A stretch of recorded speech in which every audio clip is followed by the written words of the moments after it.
Halo tuh semua, nama aku Daniel dan di video kali ini kita akan kembali berinvestasi di rupiah cepat dan juga aku akan menjawab beberapa pertanyaan dari para subscriber mengenai investasi ya teman-teman, nggak cuma mengenai rupiah cepat. Nah jadi teman-teman aku baru tahu ternyata rupiah cepat ini juga bisa diakses melalui website di komputer ya teman-teman. Kamu bisa akses ke bagian pendanaan.rupiahcepat.co.id. Nah di sini nanti kamu bisa login ya, sama seperti Amarta, sama seperti Coinworks. Di sini juga bisa diakses melalui komputer. Sebagian aplikasi P2P lending kan nggak bisa, kayak Asetku nggak bisa, EasyCash nggak bisa. Nah rupiah cepat ini bisa seperti Amarta dan seperti Coinworks. Nah di sini kamu bisa lihat, tinggal buka websitenya. Nih aku udah login ke akun aku sendiri. Ini sebenarnya sama aja teman-teman. Kamu juga bisa buka di HP. Tapi kalau misal kamu lagi males buka di HP, kan kamu bisa buka di sini juga. Cuma teman-teman, ternyata kita hanya bisa login di satu perangkat ya. Jadi kalau misalnya kita login di sini, nanti akun kita yang di HP bakal ke logout secara otomatis. Dan juga kalau misalnya kita login lagi di HP, nanti akun kita yang di sini bakal ke logout secara otomatis. Kalau misalnya sekarang aku buka app-nya, nih teman-teman bisa lihat ya, kalau misalnya aku udah buka di browser, sekarang di HP-ku udah tinggal, kita udah diarahkan untuk login lagi, untuk bisa masuk ke akun kita. Jadi seperti itu teman-teman, hanya bisa diakses di satu device. Nah di sini kita bisa lihat tinjauan ini, total aset kita, pendapatan kemarin 12.000, saldo aku ini 478 nih, sisa doang ya teman-teman. Dan di sini juga ada jumlah transaksinya, ini pengembalian hasil investasinya. Nah di sini juga kita bisa top up ya teman-teman. Cuma pastinya kita harus melakukan top up melalui HP juga sih. Kan ini ada dikasih nomor virtual account. Kamu bisa ke bank atau bisa juga ke M-Banking atau bisa juga ke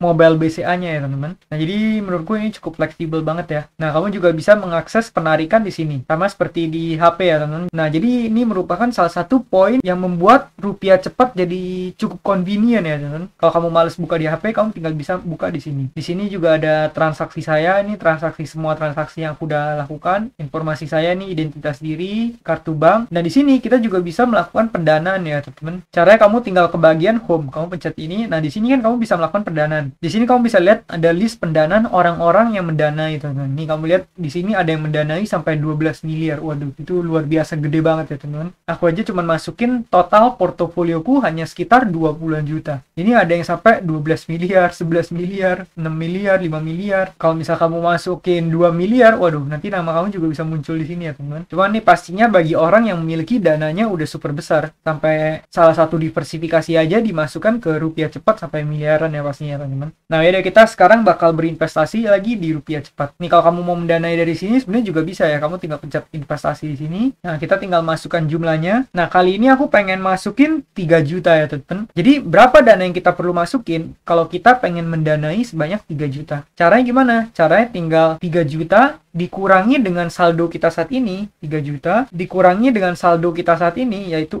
478, kemudian ditambah dengan 2750. Kenapa 2750? 2750 ini karena ada biaya admin yang harus kita bayarkan ya teman-teman. Jadi setiap kita mau mendanai di rupiah cepat, setiap kita top up ke rupiah cepat, kita bakal kenakan biaya admin 2750. Nah, jadi jumlah yang harus aku transfer banyak ini ya, 3.02.272. Kita tinggal copy di sini. Nah, kita tinggal pencet top up di sini ya, teman-teman. Kemudian kita tinggal buka aplikasi BCA kita, kemudian kita MBCA, kemudian kita login seperti biasa. Kalau udah, kita ke bagian M transferringnya. Kemudian kita akan klik BCA virtual account. Nah, di sini kita tinggal masukin aja. Kalau biasa kita buka dari HP tinggal copy paste. Kalau misal di sini kita harus ketik lagi ya. 137.011.600.281 339. Kemudian kita tinggal pencet simpan ke daftar transfer di sini supaya next time aku bisa tinggal masukin ya. Kemudian kita pencet OK di sini. Berikutnya kita pencet send. Nah, di sini udah bener ya, teman-teman. Di sini ada public lender Daniel dari nomor ini. Jadi kita tinggal pencet OK aja di sini. Kemudian kita masukin jumlah yang tadi pengen kita masukin yaitu 3.02.272. Kita tinggal pencet OK di sini. Kemudian kita pencet OK lagi. Kemudian kita masukkan PIN kita seperti biasa. Kalau udah, kita tinggal pencet OK ya, teman-teman. Nah, di sini udah berhasil ya. Kalau misalnya kita ke home lagi, di sini saat ini aku udah bisa mendanai pastinya karena di sini aku udah memiliki saldo sebanyak 3 juta rupiah. Nah, jadi di sini kita tinggal masukin angka 3 juta ya, teman-teman.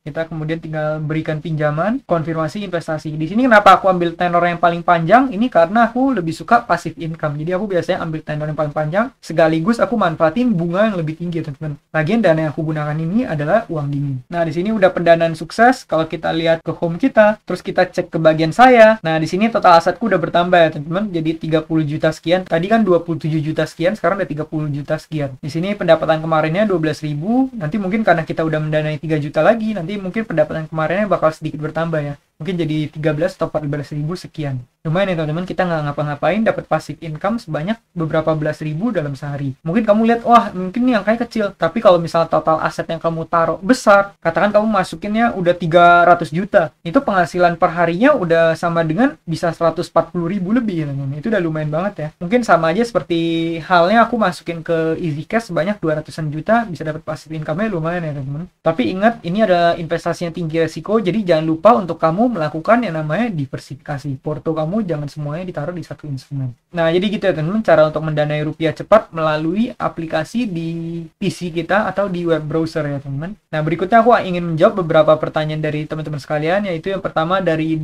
Kak DMMD. Halo Daniel, katanya P2P lending konsumtif lebih tinggi, resiko gagal bayar dibanding P2P lending produktif. Kalau pengalaman Daniel bagaimana? Pernah ada riset membandingkan dua jenis P2P lending ini? Apakah ada bukti kalau sejauh ini memang yang satu lebih baik daripada yang lain? Terima kasih banyak sebelumnya. Nah, kalau misalnya ini, bukti yang aku bisa berikan hanyalah pengalaman pribadi yang aku miliki, teman-teman. Jadi di awal kali aku berinvestasi, di awal tuh aku sempat pelajari banyak P2P lending, ini udah beberapa tahun lalu ya. Terus aku sempat taruh di beberapa platform, ada yang aku taruh di, kalau nggak salah waktu itu ada yang Asetku, ada yang Uangme, ada yang Coinworks, ada juga beberapa P2P lending lainnya. Nah, terus aku bandingkan, setelah aku banding-bandingkan, ternyata pada akhirnya yang memberikan return lebih pasti, lebih cocok buat aku, dan lebih bunganya lebih tinggi, itu adalah line up dari P2P lending konsumtif. Dan yang enak dari P2P lending konsumtif itu, sifatnya adalah di saat kamu mendanai, maka di malam itu juga kamu akan mulai menerima bunga. Di keesokan harinya kamu udah dapat bunga. Sedangkan P2P lending produktif, seringkali halnya di saat kamu udah mendanai, kamu harus menunggu orang lain juga mendanai sampai pendanaannya udah lengkap, sampai uang yang diperlukan borrower itu udah terpenuhi, baru akhirnya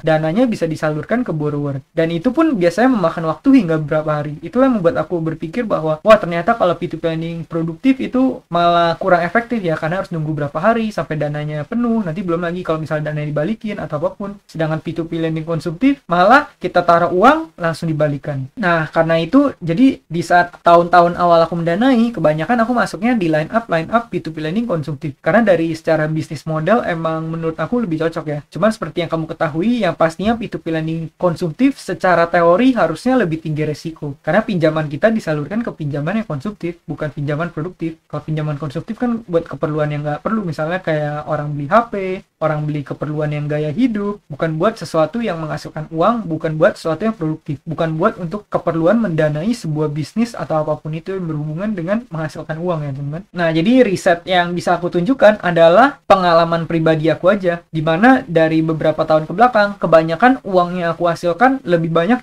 di P2P lending yang konsumtif ketimbang yang produktif. Itulah kenapa aku banyak berinvestasi di P2P lending konsumtif ya teman-teman. Namun, di saat portoku udah bertumbuh semakin besar, nggak mungkin semua danaku bakal tetap ada di P2P lending konsumtif. Jadi perlahan-lahan keuntungan dari P2P lending konsumtif ini aku pindah-pindahkan juga. Makanya kalau kamu lihat ada juga yang sebagian aku masukin Amarta lah, sebagian aku masukin Coinworks lah, dan dengan itu kemungkinan nanti di waktu yang akan datang akan masuk ke porto-porto di platform investasi P2P lending produktif lainnya juga ya teman-teman. Nah, jadi begitu ya buat KDMMD. Ini hanya aku bisa jawab karena berdasarkan pengalaman pribadi aku. Walaupun emang bener sih, secara teori harusnya P2P lending produktif itu lebih rendah resiko karena buat keperluan bisnis. Tapi nyatanya fakta di lapangan yang aku alami sendiri, P2P lending konsumtif malah lebih banyak menghasilkan buat aku. Cuman tetap kita harus waspada karena P2P lending konsumtif harusnya emang lebih tinggi resiko ya teman-teman. Jadi yang penting kalau kamu pengen mendanai, pastikan kamu lakukan diversifikasi aja. Jadi gitu ya buat KDMMD ini, semoga ini bisa membantu kamu. Terus kemudian ada satu pertanyaan dari Kak Dizi, Kak kalau saya investnya 100%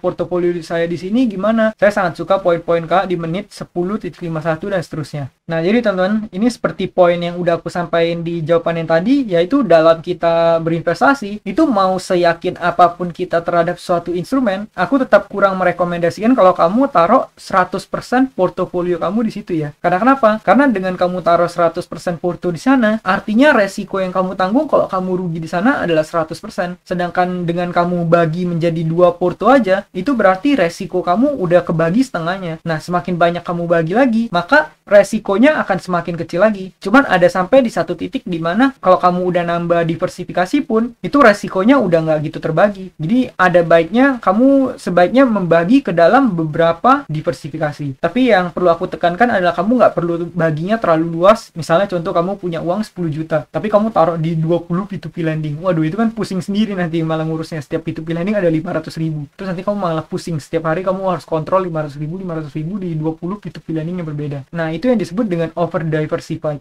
Jadi jangan sampai kamu nggak diversifikasi, tapi jangan sampai kamu diversifikasinya terlalu luas juga ya. Nah, mungkin kamu bisa coba cek di video aku yang sebelumnya yang aku menyusun portofolio untuk diversifikasi. Nah, di situ kamu bisa lihat bahwa diversifikasinya nggak perlu terlalu luas, tapi juga jangan sampai terlalu concentrated ya teman-teman. Boleh concentrated, tapi kalau misal kamu melakukan portofolio yang concentrated, itu adalah buat investor yang bukan minimalisir resiko, tapi investor yang agresif dan pengen menghasilkan uang ya teman-teman. Kamu boleh melakukan portofolio yang concentrated itu, tapi dengan catatan kamu harus benar tahu, kamu benar-benar yakin dengan apa yang kamu investasikan. Contohnya kalau misalnya seorang emang skill ilmu berinvestasi sahamnya udah super tinggi, terus dia juga udah melakukan analisa, udah due diligence, udah pelajari semua LK-nya dan benar-benar tahu tentang seluk-beluk perusahaannya, terus juga mereka mungkin ada kenalan orang dalam, mereka tahu informasi yang orang lain gak tahu, ya itu nggak apa-apa kalau misalnya dia taruh porto yang besar di sana, karena mereka udah benar-benar yakin dan benar-benar tahu dengan apa yang diinvestasikan. Nah, kalau aku pribadi kan aku tipe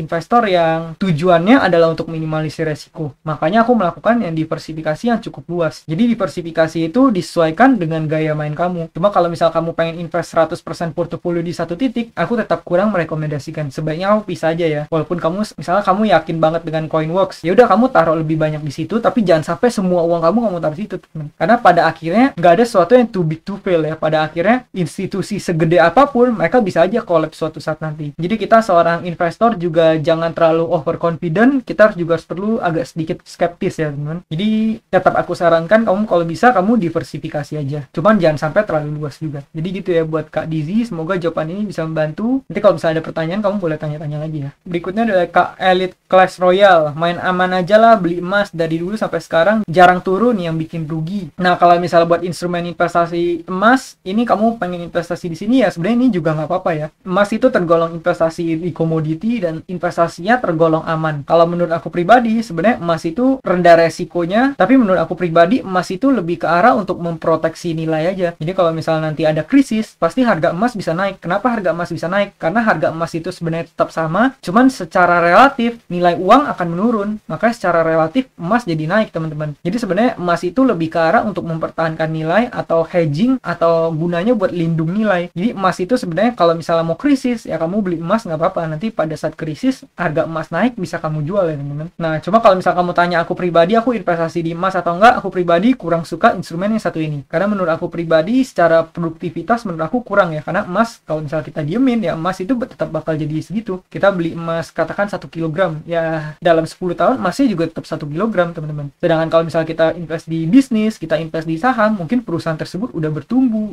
udah menghasilkan laba yang lebih besar, udah asetnya udah bertambah. Kalau misalnya kita investasi di platform lain juga udah menghasilkan uang, juga udah produktif. Cuman ini kembali lagi ke kamunya ya. Kalau misal kamu emang merasa amannya di emas, kamu yakinnya di emas, ya nggak apa-apa juga sih kalau kamu pengen investasi di emas. Bahkan sekarang kalau misal kamu pengen investasi di emas digital juga bisa ya. Aku udah tunjukin di video sebelumnya, kita coba beli emas di Coinworks, yaitu namanya Coin Gold ya teman. Jadi menurutku pribadi itu disesuaikan aja dengan kamu. Kalau kamu merasa lebih aman investasi di emas ya juga nggak apa-apa. Dan kalau misalnya kamu pengen melakukan diversifikasi ya boleh juga sih. Jadi nggak semua aset kamu dibelikan emas. Mungkin sebagian kamu taruh di reksadana pasar uang yang cukup rendah resiko, atau boleh juga kamu belikan obligasi negara yang bisa dibilang super duper aman karena udah jamin negara. Jadi itu terserah kamu ya. Itu tergantung alokasi portofolio kamu aja. Semoga jawaban ini bermanfaat buat kamu ya. Berikutnya buat Kak Muhammad Alfari, Kak mau nanya kalau misalnya kita tidak setiap bulan top up ada satu jalur investasi apakah bisa? Nah, kalau menurut aku pribadi sebenarnya ini nggak harus. Jadi kamu nggak harus top up di satu jalur investasi. Kamu boleh aja misalnya bulan ini kamu belinya di platform P2P lending yang satu ini, kemudian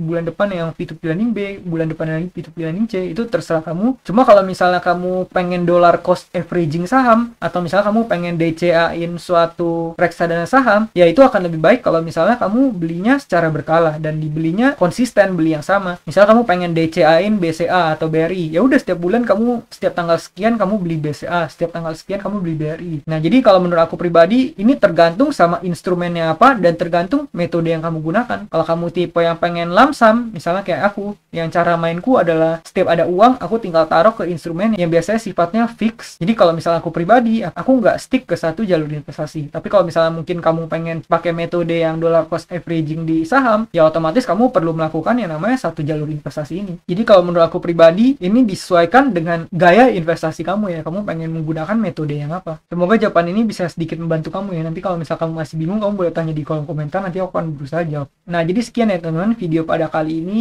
Nah, bagi kamu yang pengen mulai investasi, kamu bisa menggunakan kode referral yang udah aku sebar di kolom deskripsi. Nanti kamu dapat bonusnya kamu pakai buat investasi. Kemudian kamu juga boleh mampir ke playlist di channel ini. Aku udah siapin di playlist ini berbagai macam platform investasi yang udah aku review ya. Jadi sebelum investasi kamu bisa pelajari dulu. Kemudian aku pengen berterima kasih ke teman-teman semua karena di sini aku udah mencapai 2000 subscriber ya teman-teman. Jadi aku udah seneng banget kita udah punya 2000 subscriber. Mungkin bagi teman-teman ini angka yang kecil, tapi bagi aku udah bersyukur banget ya. Semoga nanti channel ini bisa semakin bermanfaat ke depannya, bisa makin mengedukasi lagi mengenai personal finance atau literasi keuangan. Sekian video dari aku dan akhir kata jangan lupa untuk selalu invest in yourself. Sampai jumpa di video berikutnya. Bye.